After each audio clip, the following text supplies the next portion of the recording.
கையில் வைத்து காத்திருந்தால் காலடியில் காத்திருக்கும் நன்றி மிக்க நாய்கள் உள்ள நாடு.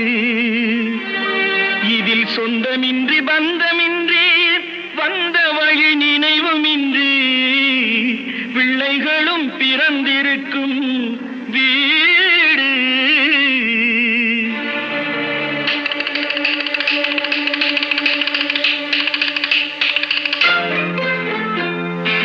ராம நாடகத்தில் 3 தம்பிகளின் உள்ளம் கண்டேனே, நல்ல பாரதத்தில் 4 தம்பிகளை நானும் கண்டேனே.